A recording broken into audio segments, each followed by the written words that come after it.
그러니까 ESG가 한마디로 뭐냐? 그러면 저는 종종 손흥민 선수에 비유합니다. ESG는요, 기업에게 우등생이자 모범생이 되라는 겁니다. 실력도 좋고요, 인성도 좋은 그런 회사가 되라는 거죠. 글로벌 기업들에게 물어봤어요. ESG 왜 하십니까? 그랬더니 첫 번째, 두 번째 때문에 한다라고 얘기했는데.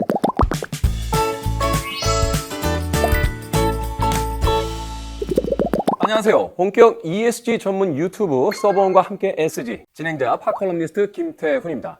자, 사회 주제는요, ESG로 살아남기입니다. 이제 우리는 ESG의 시대에 살고 있다고 표현해도 과언이 아닌 것 같은데요. 문제는 이 ESG가 계속 변화하고 있다는 겁니다. 세계 정세도 바뀌고 국가 정책도 바뀌고 사람들의 인식도 바뀌죠.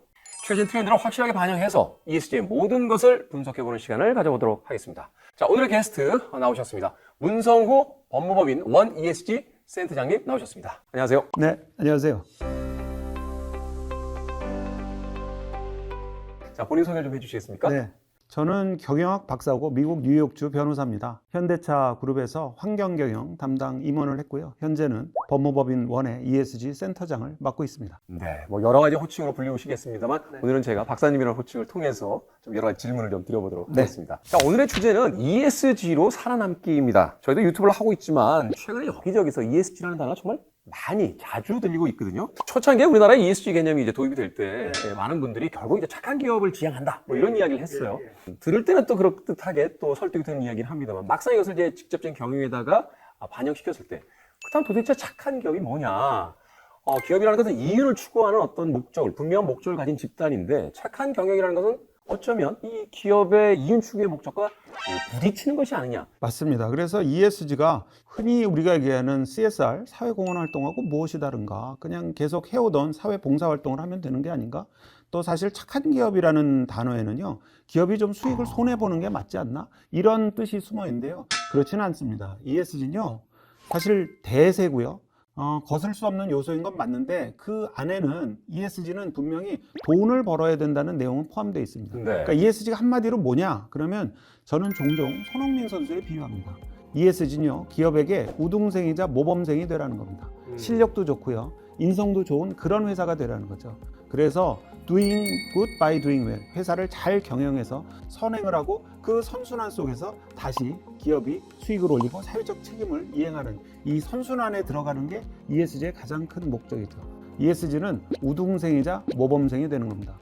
단순히 착한 기업을 모범생이라고 한다면 그 착한 기업에 머물지 말고요, 우등생, 실력도 좋고 수익도 내고 장기적으로 지속 가능하게 발전될 수 있는 그런 회사가 동시에 되라는 뜻이죠. 앞서 이야기하셨던 그 ESG의 가장 핵심적인 요소 중에 하나는 이제 지속 가능한 환경을 계속 유지함으로써 기업의 이제 운영을 계속 지속시킨다. 뭐 이런 것들이 있지 않습니까? 구체적인 실례를 하나 들어주신다면. 네, 지금 되게 좋은 말씀하셨는데요. 이런 극단적인 어떤 무브먼트로는 기업 자체가 지속 가능할 수가 없죠.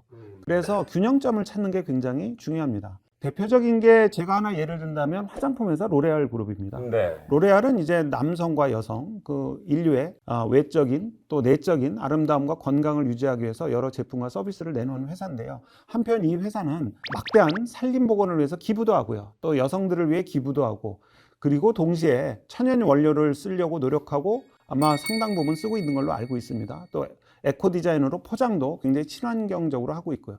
그럼 이제 이 회사가 분명히 착한 기업인 건 맞습니다. 근데 이 회사가 과연 지속 가능할까? 로레알은요, 2014년부터 지금까지 2020년 코로나로 극심했던 그 딱 한 해 빼고는 계속 매출액이 성장했습니다. Doing good by doing well이죠. 그래서 회사를 계속 성장시키고 매출을 올리면서 동시에 여러 가지 선한 행동 또 사회적 책임을 이행한다는 면에서 좋은 사례가 될 것 같습니다. 네, 그러니까 로레알이란 한 기업의 성공 사례일 뿐만이 아니라 우리가 과연 ESG를 실질적인 기업 경영의 방식으로서 도입을 했을 때 이것이 가능한 것이냐라는 질문에 대한 하나의 실예로서 이것이 충분히 기업을 더 성장시킬 수 있는 동력이 될 수 있다는 것을 이제 증명한 사례다, 이렇게 볼 수 있겠네요. 예, 제가 로레알 그룹만 예를 들었는데요. 그 외에도 수많은 기업들이 doing good by doing well, 착한 일 하면서 돈 버는 일을 잘 해내고 있습니다. 자, 박사님께서 연재하시는 칼럼을 저희들이 좀 봤습니다. 제목이 ESG 땡땡땡이 잘한다, 이렇게 나오는 이제 시리즈가 네네. 있는데, 그렇다면 서버원과 함께 SG 진행자로서 제가 좀 궁금한 게 있습니다. 저희들의 어떤 스폰서이기도 하고 또 이 프로그램을 이제 제작할 수 있도록 많은 도움을 주고 있는 기업이니까요. ESG 서버원은 잘합니까? 이 서버는 대표적인 대한민국의 이제 MRO 산업을 개척해온 아시아 1위 기업으로 저희가 알고 있는데 MRO 산업 특성상 이제 서버원이 ESG를 어떻게 하느냐가 또 파트너사들에게 직접적인 영향을 끼칠 수 있거든요. 말하자면 모 회사와도 같은 이제 가장 그 상위 있는 회사가 경영의 방식을 바꿨을 때 사실 그 경영의 바뀐 방식들이 연계되어 있는 여러 이제 밑에 회사들에게 주는 영향이라는 것이 있잖아요. 네, 어떻게 생각하십니까? 저는 서브원이 보니까 지난해 업계 최초로 지속가능 보고서를 발간했던데요.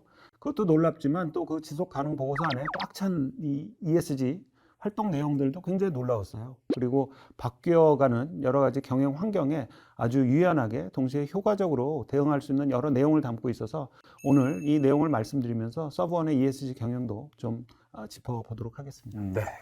본격적으로 ESG로 살아남기 배워보는 시간을 가져보도록 하겠습니다. 우선 이에 대한 이야기부터 여쭤보게 되는데 기후변화 가져온 기업의 이제 트랜스포메이션이라는 이야기를 합니다. 이는 ESG에서 맨 앞에 있는 만큼 제일 먼저 강조했던 부분이 아닌가 하는 또 생각이 드는데요. 서구권 국가들은 이미 오래전부터 기후나 환경에 대해서 굉장히 민감했고요. 기후나 환경이 나빠지는 것에 대해서 과학적으로 이미 상당 부분 증명을 해왔습니다. 자, 인간관계가 이제 드러나게 된 거죠. 그렇죠. 탄소를 많이 배출하면 지구의 위기, 즉 기후나 환경이 굉장히 망쳐지는구나 이런 걸 알게 된 거죠. 그래서 특히 EU 같은 경우는 이제 이것을 어떻게 제도적으로 또 국가적으로 극복하고 또 대응할까 하는 궁리를 하게 됩니다. 그 네. 궁리의 산출물 중에 하나가 EU의 그린 텍소노미입니다. 그린 텍소노미. 예, 이건 뭐냐면요. 환경 쪽에 초점을 맞춰서 우리가 만약에 어떤 산업에 투자를 한다면 또 어떤 펀드에 투자를 한다면 그 돈이 제대로 흘러가서 과연 ESG에 맞도록 그 투자가 잘 활용되고 있는지 판단하는 기준을 EU에서 만들었어요. 그래서 내 돈이 결국은 ESG에 정확히 쓰이는지 판단하는 기준을 투자자들에게 제공해 준 거고요. 금융기관들에게도 금융회사들에게도 가이드라인으로 제공해 준 거죠. 그래서 앞으로는 금융회사나 투자자들도 특히 환경에 초점 맞춰서 투자를 할 때 또는 여러 가지 자본을 조달할 때 이 EU의 그린 텍소노미에 맞춰서 하라라고 기준이 나왔고요. 우리나라도 한국에 텍소노미가 있습니다. 말하자면 과거에는 투자자라든지 어떤 기업에 돈을 대는 사람들이 내 돈을 투자를 하고 나서 기업이 알아서 잘 해주겠지라는 선에서 선의를 믿고 이제 그 선에서만 이제 기업에 투자를 했다라면 EU 같은 경우는 기준을 세워서 그 돈이 어떤 방식으로 운영이 되고 그 실제로 환경을 보호하는 데 있어서 어떤 방식으로 쓰여지는지를 이제 추적하고 또 그 기준을 이제 명확하게 잡아줬다.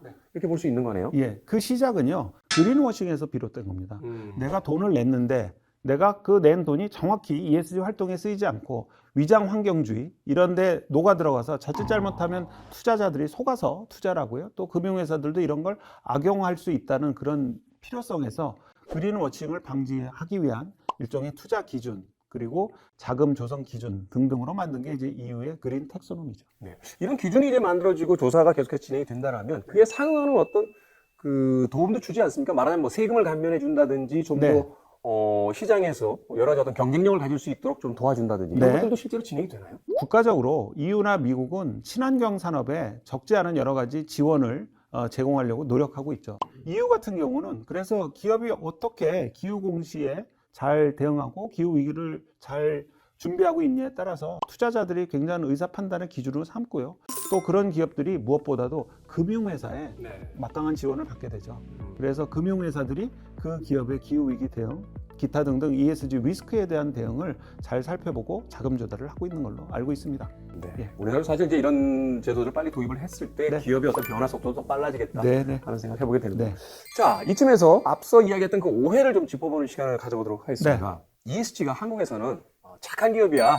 기업이 착해지는 거야. 이렇게 아주 편의적으로 이야기되던 그런 시간이 있었습니다. 우리가 사실 이제 ESG의 뿌리부터 좀 살펴봐야 될 것 같아요. ESG는 처음에 2004년에 유엔에서 ESG라는 단어 3개를 그 보고서에 담아서 발표를 했거든요. 그러니까 우리 머릿속에 유엔은 굉장히 거대한 조직이고요. 유엔은 늘 착한 일을 하라고 권한 조직인 거죠. 그러다 보니까 유엔에서 나온 얘기니까 이게 인류에게 어떤 거대한 목표를 주었고 또 인류도 이러한 거대한 목표를 따라가려면 옳고 선해야 된다라는 일종의 명제가 정해지게 된 거죠. 근데 유엔이 그 화두를 제시한 건 맞죠. 유엔이 지속가능 발전이라는 화두도 제시했고요. ESG라는 단어도 제시했지만 그건 이제 유엔이 아주 담론으로 제시했던 거고, 기업들은 이제 기업의 언어로 ESG를 바꿔야 되는 거죠. 단순히 기업이 착해진다. 그럼 우리가 착한 기업 그러면 손해를 보고서라도 선행을 하는 기업으로 오해되기 쉽고, 이건 이제 ESG라는 단어를 해석하기 어렵기 때문에 그냥 빨리 치환하기 위해서 착한 기업, 선한 기업, 그리고 영어로 do good or라고 하죠. G-O-O-D-E-R. 좋은이라는 사람으로 이렇게 치환을 해버리니까 이거 자체가 착한 기업으로 쉽게 머릿속에 들어온 거죠. 근데 ESG는 착한 것보다 훨씬 더 복합적이고요. 요즘은 인성도 실력이라고 하잖아요. 그래서 실력 좋고 인성 좋은 우등생이자 모범생인 굉장히 스마트한 기업을 ESG는 추구하고 있죠. 사실은 이것이 이제 기업의 환경에서도 맞는 부분들이 있는 것 같아요. 사실은 어떤 기업에 대한 굉장히 어떤 호의적인 반응이 있었던 소비자들도 그 기업의 경영 방식이라든지 그 기업이 이제 부를 축적하는 방식 자체가 지속적인 환경 파괴가 있다거나 또는 그 좋지 않은 불공정한 방식으로 이루어졌다라고 했을 때 불매운동 같은 어떤 심의운동들을 벌려나가게 되잖아요. 바로 이런 부분들을 우리가 이제 생각했을 때 바로 이제 기업의 ESG 경영이 이제 미래에 얼마나 중요한 부분인가를 또 새삼 또 이제 깨닫게 되는데. 그렇죠. ESG는 하나 대전제가 있어요. 그렇게 생각하시면 오히려 이해가 굉장히 빠르실 겁니다. ESG는 기업을 한 명의 사람으로 봐요. 이게 그래서 복잡하게 이렇게 생각을 하시기보다 ESG는 한 사람 한 사람을 기업으로 다 봅니다. 또 어떤 한 사람의 상징적인 존재가 하는 행동도 그 기업의 대표성을 갖고 있다고 보는 거죠. 이러한 그 한 사람 한 사람의 한 회사 한 회사의 인성과 실력을 파악하기 위해서 국가가 돕는 것은 공시라든지 여러 가지 제도화를 통해서 기업이 과연 스마트한 사람인지, 즉 실력도 좋고 인성도 좋은 doing good by doing well을 잘 실행하고 있는 회사인지 국가는 돕고 있고요. 그것을 안내하고 있고 또 많은 이해관계자들에게 제공해주고 있는 거죠. ESG는 기업을 사람으로 봅니다. 굉장히 중요한 어떤 그 포인트인 것 같네요. 그 기업을 하나의 사람, 하나의 캐릭터로 보고 있다. 그러니까 우리가 마치 그 브라운관 TV에 등장하는 어떤 스타들을 쳐다보듯이 기업도 쳐다보는 그런 시대이기 때문에 기업이 어떤 방식으로 자기 캐릭터를 만들어 나갈 건지가 굉장히 중요한 시대를 살고 있다. 사실 S나 G에 비해서 E는 그래도 좀 빨리 좀 다가갈 수 있는 조금은 어떤 사업의 영역에서 바로 이제 변화를 시작할 수 있는 그런 어떤 영역이 아닌가 하는 또 생각이 드는데요. 알파벳 순서대로 하면요. 원래 EGS입니다. EGS. 그렇죠. 알파벳 순서대로 하면. 그런데 ESG예요. 그러네요. 네. 이게 인류가 중요하게 생각할 순서대로 나열을 한 겁니다. 그래서 인류는 환경을 제일 중요하게 생각할 거고요. 그 다음에 두 번째가 S, 사회적 책임을 중요하게 생각할 거고, 세 번째가 지배구조, 투명한 의사결정일 거다라고 생각해서 ESG로 순서가 나열된 거고요. 그 경제적 인센티브 부여가 좀 수월합니다. E는 굉장히 많이 진전이 돼 있고요. 이것을 통해서 또 많은 스타트업들이나 대기업들도 상당히 많은 사업 기회를 창출하고 있죠. 좋은 일을 하려다 보니까 좋은 수단이 나오고 그 좋은 수단이 나뿐만 아니라 다른 사람에게도 도움이 되기 때문에 결국은 그것이 기술적으로 경제적으로 확산되면서 기업들에게는 모두 다 수익으로 돌아오지 않을까 싶습니다. 이제 탄소를 이제 포집하는 방식도 있고 네네네. 탄소를 덜 배출하는 방식도 있다고 네네. 하셨습니다. 네. 이런 건 어떻습니까? 탄소를 배출하는 것만큼 나무를 심어줬습니다. 네. 아, 최고죠. 그 맹그로브 나무라고요. 이게 네. 이제 이산화탄소를 제일 많이 흡수하는 나무죠.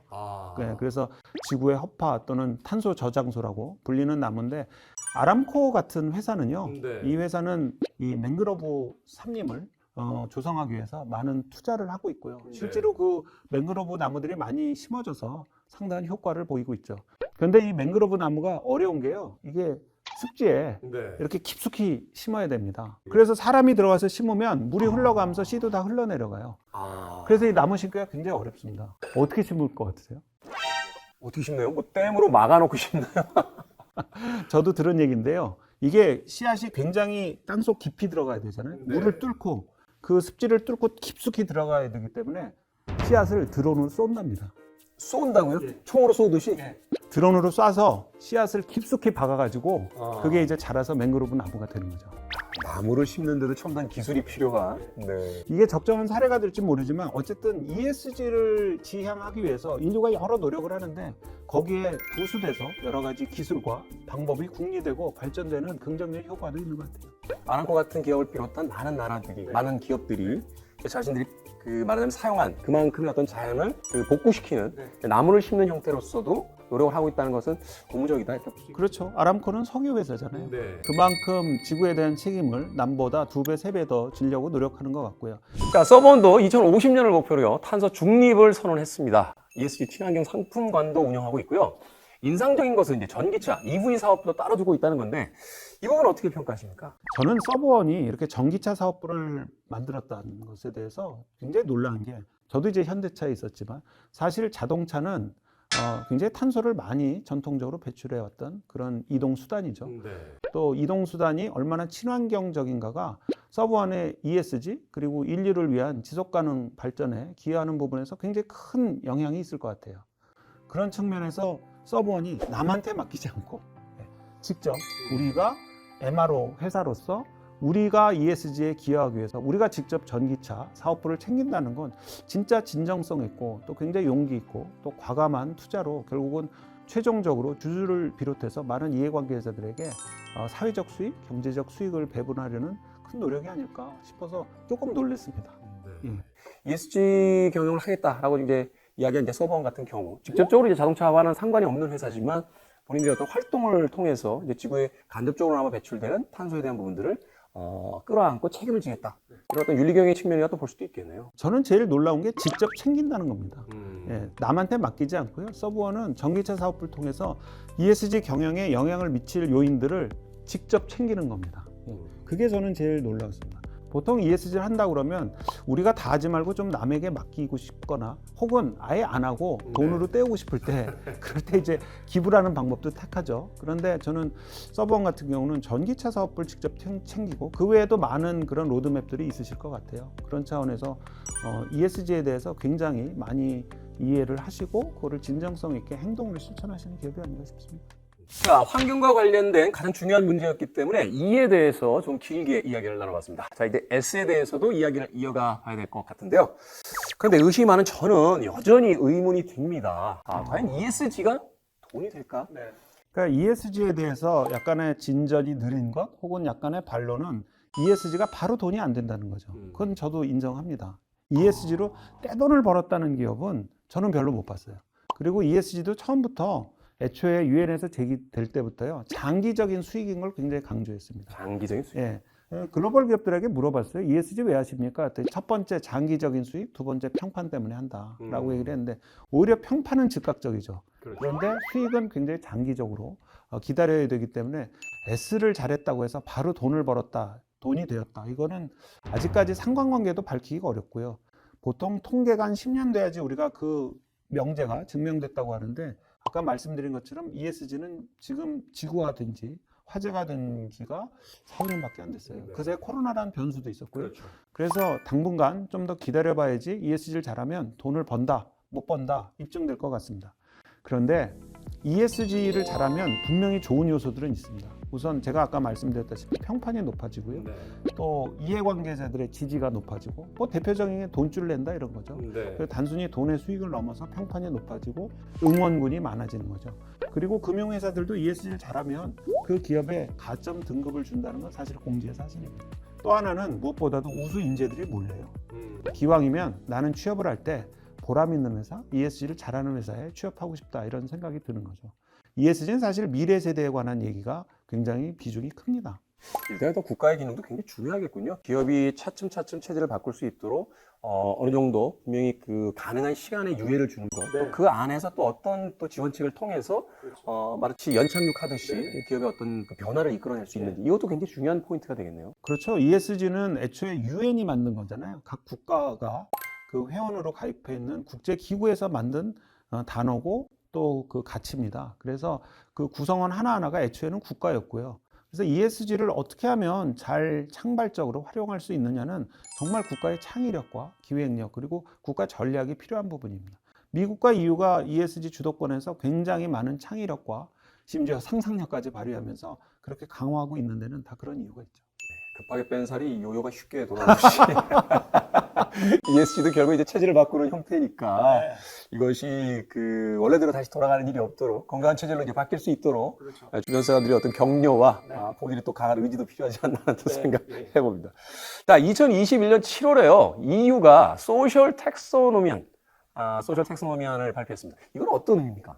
이제 ESG니까 E 텍소노미 발표했죠. 그린 텍소노미, 그 다음에 S 텍소노미, 그리고 G 텍소노미를 발표하겠다고는 얘기를 했는데 아까도 말씀하셨지만 이 소셜 텍소노미는 참 어렵습니다. 네. 그러니까 소셜 텍소노미는 결국 우리가 S의 요소들, 인권 존중이라든지 다양성 보장, 또 책임 있는 소비 등등 이런 여러 가지의 요소들을 마찬가지로 또렷한 기준으로 가리마 가르듯 딱 클리어 컷을 해주는 게 이제 텍소노미의 기준인데요. 이 텍소노미가 E는 굉장히 수월했는데 S가 너무 어려운 거죠. 과연 이것이 정말 모든 인류가 지향할 바람직한 기준인가? 지구의 온도를 낮추는 건 이견이 없습니다. 네. 그런데 과연 S 중에 정말 애매한 부분들 또는 국가마다 문화마다 기업마다 또는 가치관마다 네. 굉장히 다른 부분들이 있어서 EU조차도 이것을 아주 클리어하게 만들지 못하고 있고요. 계속 변형하고 조정하고 있다고 들었습니다. 지금도 사실 전 세계에서 이제 전쟁이 벌어지고 있는 지역들이 있는데 인류 보편의 가치라고 이야기합니다만 또 그 지역에서는 아니 우리에겐 그것보다 더한 보편의 가치가 있어 라고 주장하며 서로 이제 무력으로 충돌하고 있거든요. 그런 의미에서 본다라면 과연 이제 소셜, 전 세계 글로벌화된 그 보편의 가치가 점점 커져야지만 이 기준이라는 것이 사실은 힘을 발휘하게 되는 건데 과연 그 기준을 어떻게 키워나갈 수 있을 것인지에 대한 부분들도 또 미래의 어떤 관건이다 이렇게 볼 수 있겠네요. 자, 이쯤에서 서번에 대한 칭찬을 한마디 하고 가죠. 상생 경영의 결을 같이 한다라고 볼 수 있습니다. 장애인 고용 업무 협약 MOU를 체결을 했고요. 실제로 5명의 장애인 선수단을 운영 중이라고 합니다. 최근 또 서울특별시와 서울특별시 장애인 체육대회에서 주최한 민간기업 장애인 선수단 창단 활성화 선포식에도 초청받아 표창장을 받았습니다. 또 작년에는요, HD 현대중공업과 산업기자재 박람회를 개최해서 우수 중소업체들의 산업기자재를 소개하며 판로 개척과 상생 협력을 도모했습니다. 변화를 이끌기 위해서는 눈에 당장 보이는 이윤이 아닌 어떤 체질적인 개선을 위해서도 많은 활동들이 있어야 된다고 하는데 앞서 이야기해 주신 이제 S, 소셜, 결국 이제 같이 살아가야만 한다라는 것에 대한 중점을 두고 있는 것이 아닌가 하는 생각이 드는데 좀 덧붙여주실 이야기가 좀 있다면요. 네, 제가 서버원의 지속가능 활동에 대해서 제가 받은 인상은 굉장히 진정성 있고 직접 챙기고 있다. 그리고 그 안에 담겨있는 가치나 철학이 굉장히 또렷하세요. 한 예로 유엔이 지속가능 발전 목표를 만들 때 그 슬로건이 Leave no one behind. 아무도 뒤처지지 않게 한다. 아무도 뒤에 두지 않는다. 아무도 뒤에 남겨두지 않겠다라는 그 슬로건이었습니다. 그 서버원의 상생경을 보면요, 같이 협력하는 기업들 또 그 다음에 말씀하신 그런 장애인 관련 여러 가지 체육 활동, 지원 활동 등을 보면 누구도 뒤처지지 않게 함께 보조를 맞춰서 같이 걸어가겠다는 그런 내용이 담겨 있고요. 그리고 혼자 하지 않고 같이 할 수 있는 기업들과 또 파트너링을 해서 좀 더 많은 영향력 또 효과를 노리고 있다는 게 참 놀랍습니다. 이렇게 E와 S에 대한 이야기를 나눠봤습니다. 이번에는 기업들이 가장 곤혹스러워한다고 하는 G에 대한 이야기를 좀 여쭤보도록 하겠습니다. ESG라는 게 사실은 SEE, C에서 바뀐 거라는 이야기를 들었습니다. 그래서 좀 찾아봤더니 SEE, Social, Environmental 여기까지 이제 똑같습니다. 네. 그런데 Radical이라고 하는 또 다른 단어가 등장을 합니다. 이게 이제 Governance로 바뀐 거라고 하는데 여기에 대한 이야기를 좀 해주시죠. 네. 애초에 이제 기업에 이 ESG를 요청했던 것은 유엔의 보고서를 만들 때 그 주체는요, 은행들이었어요. 앞으로 ESG를 잘 하는 회사들에게 우리가 지원을 해주겠다. 근데 그 당시에 G라는 단어가 나오기 전에 많은 은행들이 기업에 바랬던 하나의 경영이 윤리 경영이었습니다. 그래야지 사회적 책임도 수행하고 친환경 경영도 한다. 근데 시간이 지나고 보니까 윤리적이지 않은 거죠. 엔론 사태나 여러 가지 리먼 브러더스 이런 사태들이 결국은 윤리의식이 없기 때문에 아예 S나 G까지 가지도 못한 거죠. 그래서 은행들이, 투자자들이 결심을 하게 됩니다. 에티컬, 윤리경영, 자발적으로 하는 건 못 믿겠다. 그래서 거버넌스라고 우리말로 지배구조라고 하잖아요. 이 지배구조라는 골조, 기둥을 하나 갖다 박은 겁니다. 너희들의 어떤 진정성에다가 맡기지 않을 거고 시스템을 만들어서 보여줘. 그래서 거버넌스는 법과 제도에 관한 얘기가 많고요. 기업에 또 여러 가지 강제하고 규제하는 면도 큽니다. 본 정신은요, 결국 법을 얼마나 잘 지키느냐 이게 아니고요. 투명하고 공정하게 의사결정을 하고 그것이 기업 문화로 자리 잡는가, 그게 근본 정신이죠. 그래서 단어는 비록 바뀌었지만 여전히 ESG에서 바라는 그 기업의 투명한 의사결정 그리고 건전한 리더십은 여전히 같은 단어 속으로 유효하다고 보시면 될 것 같아요. 네, 좀 더 구체화되고 좀 더 어떤 강제성을 갖게 되는 그런 단어로서 이제 교체가 됐다. 네. 말하자면 이제 기업이라는 것이 대주주라든지 경영자 중심의 어떤 시각에서 네. 이제 기업이 사회성을 갖고 사회의 어떤 거대한 자산으로서 인식돼야만 한다. 그래서 나머지 어떤 종업원이나 구성원들 또 이 기업의 어떤 물건을 사는 그 소비자들까지도 이 기업 구성에 있어서 가장 중요한 축으로 봐야 된다. 그걸 당신들의 선의에 맡기는 게 아니라 자, 지배 구조를 보여줘. 시스템을 만들어서 검사를 받아. 네. 라고 이야기를 하고 있는 거네요. 예, 우리가 두 가지 기준이 있었어요. ESG 전에는 개인에게는 되게 착해져라, 선해져라. 그리고 기업에게는 돈만 잘 벌면 된다. 이 두 가지 기준이 있었어요. 예, 그게 전통적인 기준이었습니다. 그러다 보니까 이 사람이 개인일 때 추구하는 가치가 다르고요. 기준이 네. 다르고요. 그리고 기업에 들어가면 또 가치 기준이 바뀌어요. 기업은 돈 버는 데다. 그런데 개인은 선하게 살아라. 이러니까 그 가치가 충돌했는데 그래서 이제는 기업도 사람이다. 그래서 ESG로 기업도 인성도 좋고 실력도 좋고 착해져라. 그리고 돈도 잘 벌어라. 열심히. 그거를 우리가 다 믿지 못하겠으니까 지배구조라는 하나의 시스템을 통해서 감시도 하고 견제도 하고 공개도 하고 그러면서 우리 그게 당분간 완전히 자리 잡을 때까지 함께 노력하자. 이런 취지로 계속 진화한 거가 바로 ESG죠. 네, 그래서 그런가요? 제가 CEO와 CFO까지는 이야기를 들었는데 네. 최근에 보면 CSO라는 게 이제 등장을 네. 했습니다. 이건 어떤 겁니까? 우리가 이제 ESG를 처음에 도입할 때 너무도 이해가 안 되니까 ESG는 도대체 뭐냐? 착한 일 하는 거? 그럼 이거는 바로 돈 되는 건 아니네? 그래서 그때 많은 분들이 제시한 좀 이해를 돕는 하나의 단어가 비재무적 성과라는 거였습니다. 비재무적 성과. 네, Non-Financial Performance라고 해서요. 우리가 보통 기업이 활동을 하면 돈을 버는 활동은 파이낸셜한 거죠. 그래서 기업의 CFO는 늘 있었습니다. 네. 그런데 비재무적 성과를 또 올려야 되는데 그건 이건 누가 책임지냐? 그래서 나온 하나의 직책, 포지션, 역할이 바로 CSO죠. 아, CFO하고 사이가 안 좋겠군요. 그럴 수도 있죠. Chief Sustainability Officer인데 CFO는 재무적 성과를 챙기고 네. CSO는 아직은 비재무적 성과라고 불리는 ESG 성과를 챙기는 거죠. 그럼 CEO는 누구냐? CFO와 CSO 얘기를 다 듣고 최적의 결정을 내리는 사람이죠. 그래서 우리나라에서는 CEO가 사실 CSO 역할을 많이 겸직하셨죠. ESG 원년에. 근데 저는 시간이 지날수록 CFO가 있듯 CSO도 두고 그래서 CEO는 언제나 CFO와 CSO의 그런 의사결정을 듣고 특히 그 지속가능 경영을 직접 챙기는 그 CSO의 의견을 많이 수렴해서 기업의 건강도를 높이고 지속 가능성을 확보하는 게 CEO의 또 중요한 의무고요. 그런 차원에서 CSO는 좀 더 강화될 거라고 봅니다. 네, 그렇겠네요. 이제 양쪽의 어떤 이야기를 듣고 나서 이제 기업이 어느 타이밍에 어느 정도의 이제 투자 또는 변화를 가져가야 될지 이제 CEO가 결정을 해야 되는. 그렇죠. 네, CFO와 CSO 사이에서. 네. 이게 이렇게 기업에서 하나 이제 특화된 직책으로서 직위로서 네. 이제 부여가 되고 또 일반화되기 시작했다는 건 그만큼 이제 경영의 전반에 있어서 CSO로 상징되는 ESG 이제 경영이 이제 일반화되기 시작했다 이렇게 볼 수도 있는 거네요. 그렇게 기업의 전략마저 바꾸는 게 그 CSO의 비중이고요. 앞으로 기업들이 점점 더 이렇게 ESG를 전략화해 가는데 CSO의 역할이 커질 거라고 봅니다. 뛰어난 마케터 이제 또 홍보맨의 역할을 또 해야 되는 그런 시대가 됐군요. 저는 박사님과 함께 ESG 경영에 대한 정말 많은 이야기들을 나눠봤습니다. 여쭤보고 싶은 게 정말 많은데 시간의 한계상 오늘 여기서 일단은 또 마무리를 해야 될 것 같습니다. 자, 마지막으로 네. 저희 프로죠. 서번에서 SG를 통해서 꼭 ESG 경영에 대해서 한마디 하고 싶으신 이야기가 있다면 어떤 것이 있을까요? 서브원 같은 기업이 결국은 저는 지속 가능할 거라고 보고요. 서브원 SG라는 이 유튜브가 참 저는 좋은 게 ESG는요 굉장히 많이 알려져야 됩니다. 서브원 우리는 이렇게 하고 있으니 다른 기업들도 우리를 따라서 하세요. 라고 얘기를 해야 됩니다. 말하자면 이제 사례를 자꾸 보급하고 이제 여러 가지 어떤 방법들을 이제 선전하는 이런 것들이 중요하다. 그렇죠. 그것이 선한 영향력이고요. 그런 영향력들을 통해서 ESG가 확산되면 결국은 인류가 행복해지거든요. 네. 그래서 서브원도 제가 하나 부탁 말씀드리면 왼손이 하는 일을 오른손이 알아야 됩니다. 그리고 그 활동들을 모든 기업들이 전부 다 알아야 되고요. 그래서 우리가 어떻게 하면 스마트하게 기업을 경영하면서 이렇게 수익도 올리고 또 선행도 함께 할 것인가, 그리고 그것이 어떻게 전략으로 내재화되는 건가 자꾸 배우시고 벤치마킹하고 확산되길 바랍니다. 그래서 서브원 SG에 진심으로 응원을 드립니다. 네. 오늘 너무 좋은 이야기 감사드리고요. 문성호 박사님 앞으로도 계속해서 ESG에 대한 연구와 또 그것을 알리는 작업들을 또 많이 해주시길 진심으로 부탁드려보겠습니다. 나와주셔서 너무 감사합니다. 네, 감사합니다.